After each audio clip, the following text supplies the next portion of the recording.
R your internet school চ্যানেলে তোমাদের সকলকে স্বাগত। তো আজকে আমরা ক্লাস 8-এর মডেল 4 অর্থাৎ Arambagh high school HS and ঘোড়ার আইসি ইনস্টিটিউশন এই মডেল কোশ্চেন সেটটা সলভেশন করব। তো চলো শুরু করা যাক। তো প্রথমে আছে ফিজিক্যাল সায়েন্স। লঘু অ্যাসিডের থেকে হাইড্রোজেন গ্যাস মুক্ত করতে পারে না যে ধাতুটি, সেটি হলো option A copper, option B calcium, option C sodium, option D iron. সঠিকটা হবে অপশান এ কপার। ঝাঁঝালো গন্ধযুক্ত গ্যাসটি হলো option A phosphine, option B carbon dioxide, option C ammonia, option D hydrogen sulphide. সঠিকটা হবে অপশান সি অ্যামোনিয়া। জলে ক্রিয়া করে অপশান এ শুধু নিচের দিকে, অপশান বি শুধু উপরের দিকে, অপশান সি শুধু পাশের দিকে, অপশান ডি সব দিকে। সঠিকটা হবে অপশান ডি সব দিকেই। সময় বাড়ার সঙ্গে সঙ্গে অবাধে পতনশীল বস্তুর বেগ অপশান এ ক্রমশ বাড়ে, অপশান বি ক্রমশ কমে, অপশান সি একই থাকে, অপশান ডি ক্রমশ শূন্য হয়। সঠিকটা হবে অপশান এ ক্রমশ বাড়ে। 3 কেজি ভরের বস্তুকে পৃথিবী যে বল দিয়ে টানে তার মান হলো 9.8 newton, option B 19.6 newton, option C 29.4 newton, option D শূন্য। আচ্ছা, পৃথিবী যে ভর দিয়ে টানে সেটা হচ্ছে 9.8 নিউটন, তার সঙ্গে 3 গুণ হবে, তাহলে 3 গুণ করলে কত হচ্ছে, 3 যেই গুণ করবে তাহলে তুমি উত্তরটা 29.4 নিউটন, সেইটাই এখানে উত্তর দেওয়া আছে। 1-6 নিউক্লিয়াসের স্থায়িত্ব রক্ষাকারী বল হলো অপশান এ নিউক্লিয় বল, অপশান বি মহাকর্ষ বল, অপশান সি তড়িতাকর্ষণ বল, অপশান ডি বিকর্ষণ বল। সঠিকটা হবে অপশান এ নিউক্লিয় বল। 2-1 বায়ুমণ্ডলীয় চাপে জল পারদ অপেক্ষা কত গুণ বেশি উঠতে পারবে? বায়ুমণ্ডলীয় চাপের কারণে পারদ 76 সেমি পর্যন্ত ওঠে। যেহেতু জলের ঘনত্ব পারদের তুলনায় 13.6 গুণ কম, তাই জল 13.6 গুণ বেশি উচ্চতায় উঠতে পারে। কখন কোনো বস্তু ডুবে ভাসবে? বস্তু তরলে ভাসবে যদি তার ঘনত্ব তরলের ঘনত্বের চেয়ে কম হয়, এবং ডুবে যাবে যদি তার ঘনত্ব তরলের চেয়ে বেশি হয়। 3 ফেরাস সালফাইডের সঙ্গে লঘু সালফিউরিক অ্যাসিডের বিক্রিয়ায় কোন গ্যাস উৎপন্ন হয়? সালফাইড FeS এবং লঘু সালফিউরিক অ্যাসিড H2SO4 এর মধ্যে রাসায়নিক বিক্রিয়ায় হাইড্রোজেন সালফাইড H2S গ্যাস উৎপন্ন হয়। ম্যাঙ্গানিজ ডাইঅক্সাইডের বর্ণ কি? কালচে, বাদামি বা কালো। কাঁচকে সিল্ক দিয়ে ঘষলে কাঁচ ও সিল্ক কোন কোন আধানে আহিত হয়? কাঁচ হচ্ছে ধনাত্মক আর সিল্ক হচ্ছে ঋণাত্মক অর্থাৎ মাইনাস। কোনো বস্তুকে ন্যূনতম কত বেগে ছোঁড়া হলে তা পৃথিবীর আকর্ষণের বাইরে চলে যাবে? উত্তরটা হবে 11.2 কিমি পার সেকেন্ড। সবচেয়ে হালকা ও সবচেয়ে ভারী অধাতুর নাম লেখো। হালকা অধাতু হচ্ছে হাইড্রোজেন, আর হচ্ছে ভারী অধাতু হচ্ছে রেডন। O2 মাইনাস ও Cl মাইনাস আয়ন দুটি সর্ববহিস্থ কক্ষে ইলেকট্রন সংখ্যা কত? উত্তরটা হবে 8। 10 কেজি ভরের একটা ব্লককে টেবিলের ওপর রাখা আছে। ব্লক ও টেবিলের সংযোগস্থলের ক্ষেত্রফল 0.25 মিটার স্কোয়ার হলে চাপের মান কত?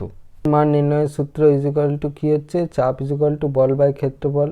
বল অর্থাৎ ফোর্স, ক্ষেত্রফল অর্থাৎ এরিয়া। ব্লকের ভর 10 কেজি, এর মানে বল হবে হচ্ছে F ইজিক্যাল টু mg, যেখানে g হলো মাধ্যাকর্ষণ, তার মান প্রায় 9.8 মিটার পার সেকেন্ড স্কোয়ার, তাহলে F equal to 10 KG into 9.8 metre per second square, তাহলে 98 নিউটন। তাহলে ক্ষেত্রফল হবে 0.25 মিটার স্কোয়ার, তাহলে চাপ কত হবে? 98 newton divided by 0.25 metre square, তাহলে 98 ডিভাইডেড বাই 25/100, পয়েন্ট তুলে দিলে 100 দিয়ে ভাগ হলো, তাহলে 100টা উপরে উঠে গেল, সেটাই করেছি। কাটাকাটি করলে 98 ইন্টু 4, তার মানে হচ্ছে 392 পাস্কাল। তাহলে চাপের মান কত হবে? 392 পাস্কাল। প্রদত্ত অক্সাইডগুলোর প্রকৃতি রেখো। ZnO, CO2, MgO, Al2O3 হচ্ছে উভধর্মী, CO2 হচ্ছে আম্লিক, Mg হচ্ছে ক্ষারক, Al2O3 হচ্ছে উভধর্মী। একটা ছোট পেরেক টুকরো জলে ডুবে যায়, কিন্তু তার চেয়ে অনেক ভারী স্টিলের বাটি জলে ভাসে কেন? এর তুলনায় স্টিলের বাটির আয়তন অনেক বেশি, তাই জলে ফেললে পেরেক যতটা জল অপসারিত করবে, বাটি তার চেয়ে অনেক বেশি জল অপসারিত করবে। ফলে পেরেকের তুলনায় বাটির ওপর জল অনেক বেশি ঊর্ধ্বমুখী বল অর্থাৎ প্লবতা প্রয়োগ করবে, তাই বাটিটা জলে ভেসে থাকবে। পেরেকের ক্ষেত্রে ঊর্ধ্বমুখী বলের থেকে ওর ওজন বেশি হবে, তাই পেরেক ডুবে যাবে। উত্তপ্ত আয়রনের ওপর দিয়ে স্টিম চালনা করলে কি ঘটে? সমীকরণ সহলে। তো লোহার ওপর দিয়ে স্টিম চালনা করলে ফেরিক অক্সাইড উৎপন্ন হবে এবং হাইড্রোজেন গ্যাস বেরিয়ে যাবে 3Ap + 4H2O। সেখান থেকে আমি কি লিখতে পারি?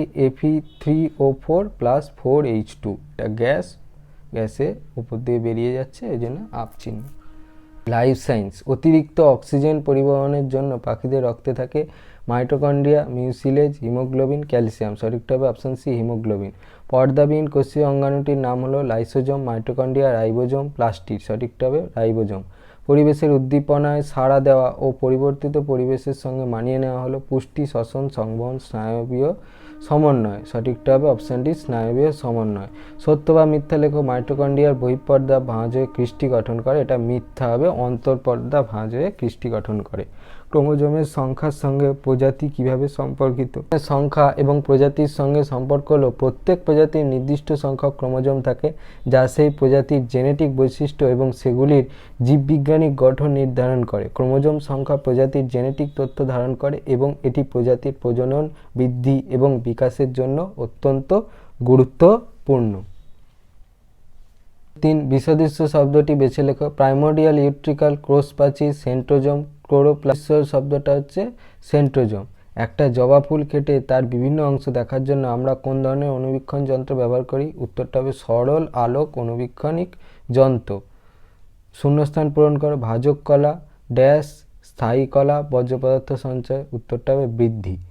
একটা নিউক্লিয়াসের পরিষ্কার চিত্র অঙ্কন করে প্রদত্ত অংশগুলো চিহ্নিত করো। নিউক্লিয় পর্দা, নিউক্লিওলাস, ক্রোমাটিন জালিকা, নিউক্লিওপ্লাজম। আমরা ছবিটা দেখানো তোমাদের বলেছে নিউক্লিয় পর্দা, তারপরে হচ্ছে নিউক্লিওলাস, ক্রোমাটিন জালিকা, নিউক্লিওপ্লাজম।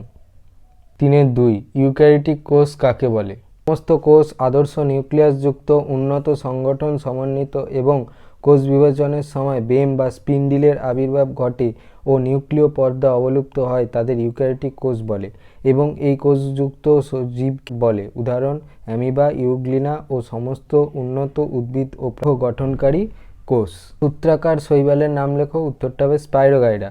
রাইবোজোম কোথা থেকে উৎপত্তি লাভ করে? উত্তরটা হবে নিউক্লিওলাস। ক্যান্সার আক্রান্ত কোষে কোন কোন অঙ্গাণুর সক্রিয়তা বৃদ্ধি পায়? উত্তরটা হবে লাইসোজোম এবং মাইটোকন্ড্রিয়া। তোমাদের যদি এই ভিডিওটা ভালো লেগে থাকে তাহলে ভিডিওটাকে অবশ্যই একটা লাইক করো এবং আমাদের চ্যানেলটাকে অবশ্যই সাবস্ক্রাইব করে দিও। এর মতো ভিডিওটা এই পর্যন্তই, দেখা হচ্ছে পরবর্তী ভিডিওতে।